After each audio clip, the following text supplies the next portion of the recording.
Assalamualaikum warahmatullahi wabarakatuh. Kembali lagi bersama saya Muhammad Zulfikar. Semoga teman-teman baik-baik saja seperti biasanya ya.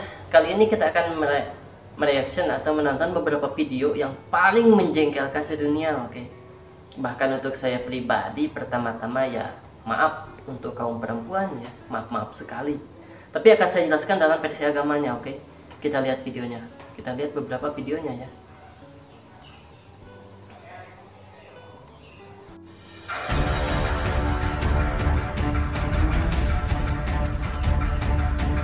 Begal payudara, yang pertama begal payudara.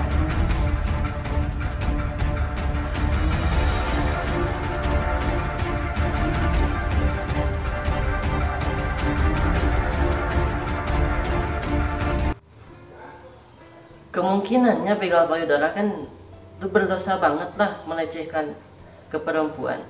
Cuma yang lebih parahnya lagi, udah mau dilecehkan takutnya kecelakaan, boy. Itu jangan lah. Selanjutnya itu permulaan, oke. Kita lihat yang lebih edan lah.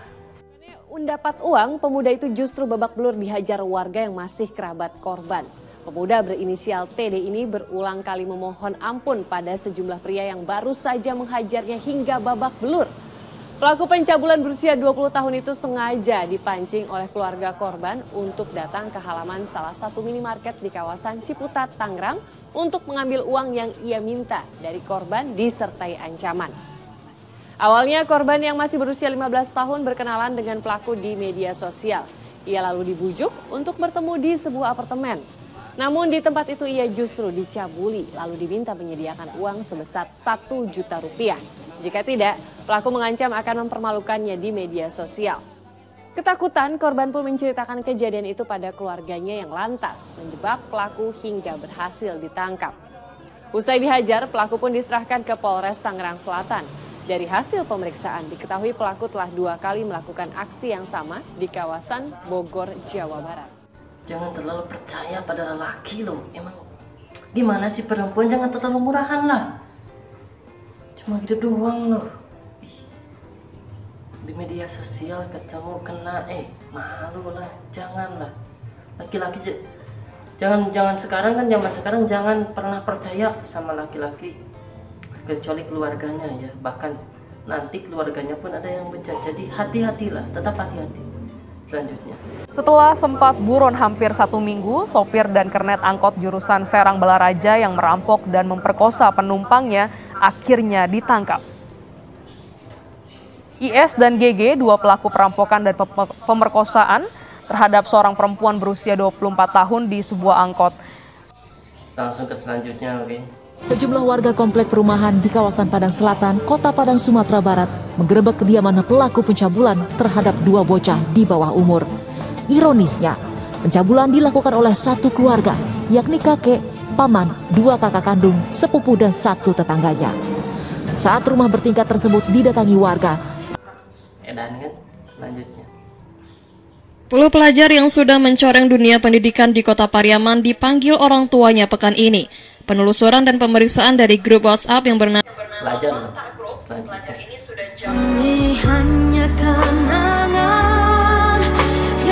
Ya, oke. Karyawati Makassar diperkosa 2 pria di Avanza. Nongkrong larut malam ditinggal bugil begitu saja. Oke, selanjutnya. Siapa yang perkosa ini kan? Polisi kan? Polisi. Oke. Kita lihat selanjutnya. Cukup kau di sampingku, sempurnakan langkahku untuk menyusuri waktu. Kita ulang.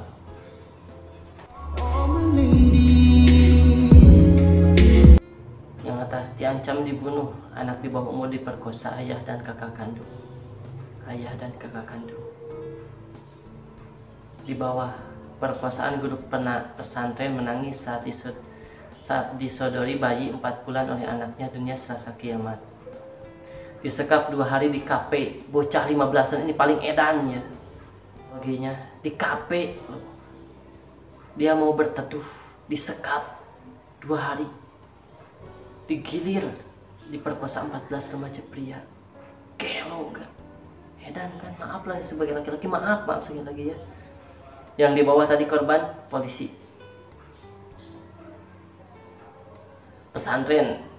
Ingat Henry siapa? Harry. Yang Harry itu bangsat lah, nanti terakhir jelaskannya. Ini yang lebih baru, kita lihat.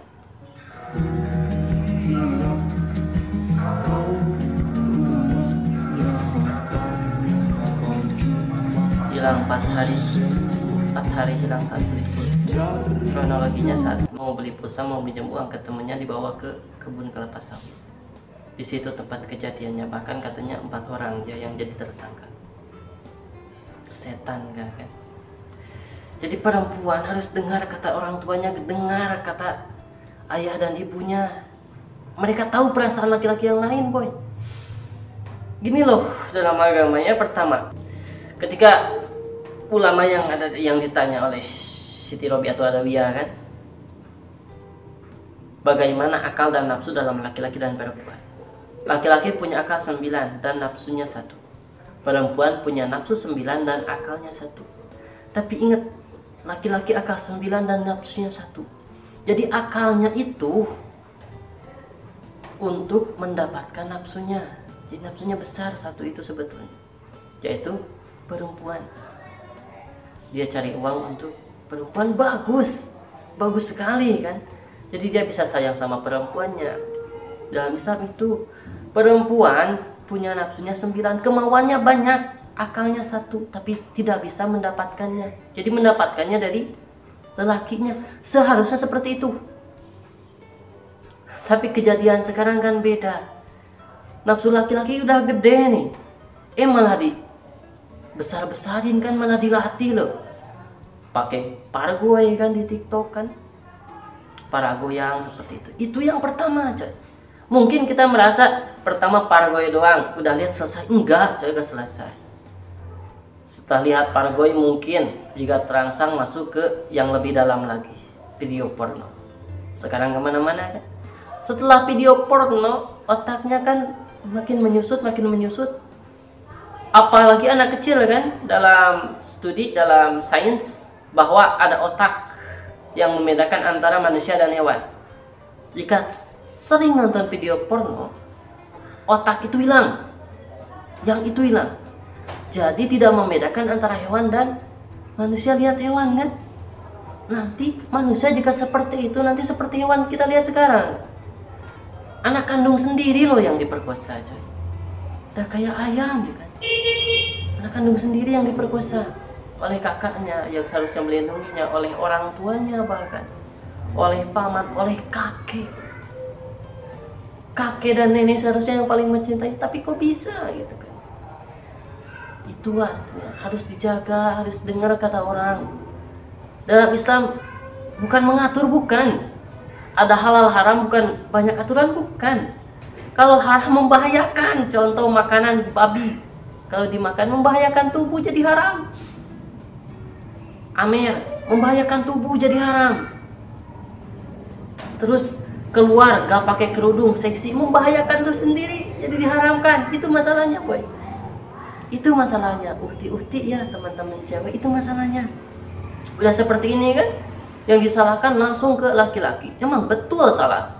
Pemerkosaan, kesalahan terbesar laki-laki pemerkosaan kan. Jika perzinahan pun dalam Islam, kalau dalam Islam jika perzinahan pun, yang punya istri dan yang udah punya suami disebut muhsan, harus dibunuh. Yang gue muhsan harus dicambuk 100 kali. Bayangkan, gak ada hukuman tentang pemerkosaan. Gimana yang pemerkosaan kan? Tapi ada faktor lain juga kan, yang menjadikan orang itu, laki-laki itu jadi pemerkosa. Itu salah satunya.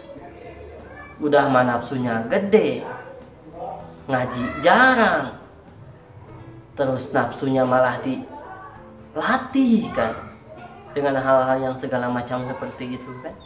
Sekarang gampang loh, lihat ke TikTok contoh yang FYP banyak yang paragoy, dilihat, ditonton kan. Itu melatih hawa nafsu jadi gede. Nanti udah ke video porno, terus hilang otaknya, terus memperkosa orang lain. Tapi gimana pertanyaan yang lain kan? Guru pesantren. Perasaan laki-laki ke perempuan ya, kalau ke diri saya sendiri ya, pengalaman saya gitu. Kalau perasaan laki ke perempuan kan, karena nafsunya agak banyak, mungkin ada harta, tahta, wanita katanya. Laki-laki gak terlalu ke harta, enggak. Banyak harta teh pengen wanita. Gak terlalu ke tahta, enggak. Mau tahta tinggi teh karena wanita. Tapi kalau ke wanita sangat gitu kalau laki-laki. Kalau saya lah keluar rumah, ada yang cantik, gak bisa hati dalam hati ya, gak bisa langsung gak suka, gak bisa, tetap suka. Saya menghilangkan perasaan itu susah sekali. Laki lain gampang hilang, pemarah jadi sabar, pelit jadi dermawan, mudah. Coba hilangkan sifat itu bagi laki-laki, susah coy. Bahkan saya bisa mungkin mungkin saya bisa, tapi asal saya harus mencintai satu orang dulu baru bisa. Kalau gak gitu gak bisa saya, jujur. Mungkin saya orang yang buruk ya, jadi gak bisa. Karena itu gak bisa, laki-laki lain pun perasaannya sama, mungkin gak bisa. Jadi ketika ngajar santri perempuan kan, para ustadz itu harusnya, para gurunya menghilangkan dulu perasaan mencintai wanita lain. Bisa dengan menghilangkannya hebat, kalau bisa dengan tasawufnya bisa hebat. Tapi kalau gak bisa dengan mempunyai istri dahulu.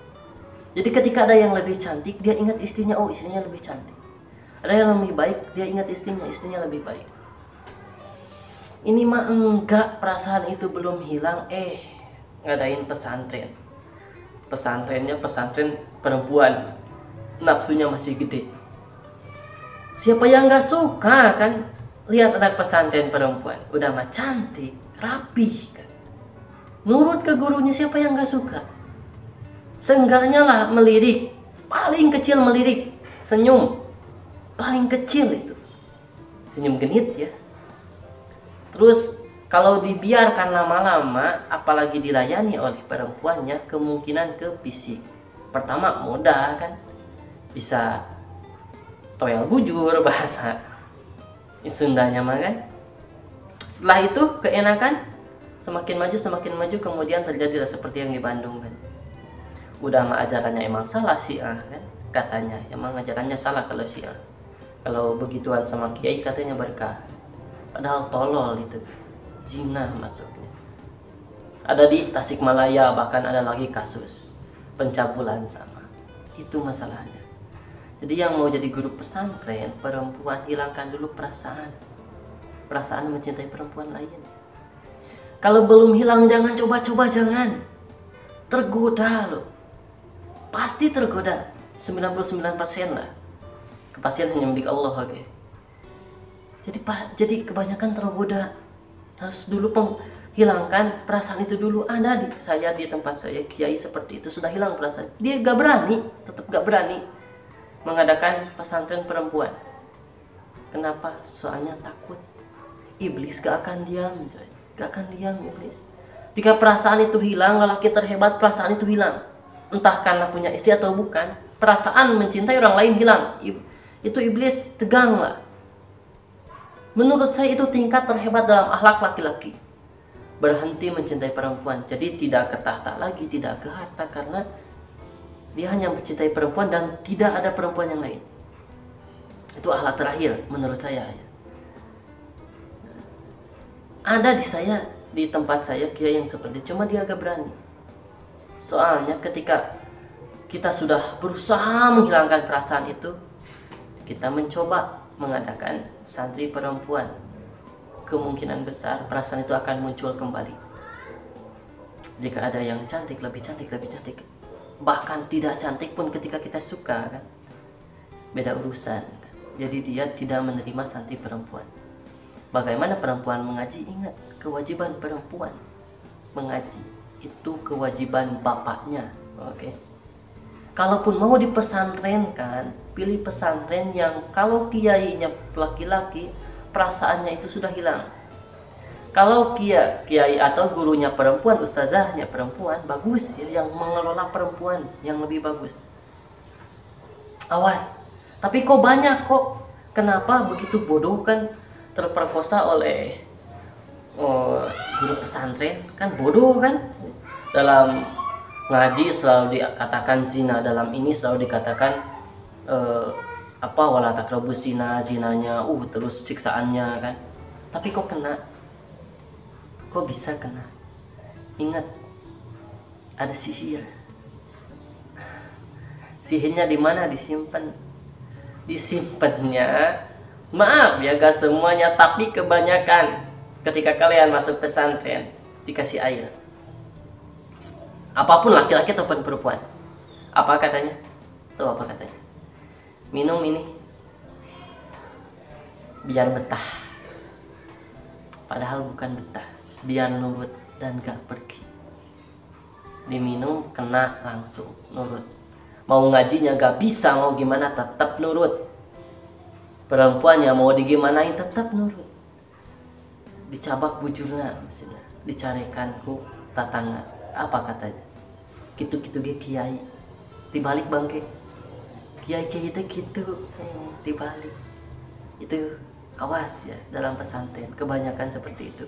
Coba aja masuk ke pesantren, pasti ada beberapa pesantren yang melakukan hal tersebut. Ambil air ini biar betah, bangke lah. Sihir ternyata. Ingat, betah atau tidaknya santri pertama dari mengajar. Kedua, kalaupun mau disegani, mau dituruti, sholat tahajud itu yang bukan sihir. Yang lainnya gak tahu ya, wallahu alam kan. Tapi kebanyakan ketika saya bertanya ke bapak, kebanyakan ya memakai hal semacam itu. Jadi hati-hati. Dan untuk perempuan sekali lagi saya minta maaf ya, maaf sekali. Semoga penjelasan ini dapat berguna, dapat bermanfaat ya. Ditonton sampai selesai, oke. Jadi jangan dipotong-potong lah. Ini untuk menjaga perempuan juga kan, menjaga perempuan dari para laki-laki bangkit di luar sana.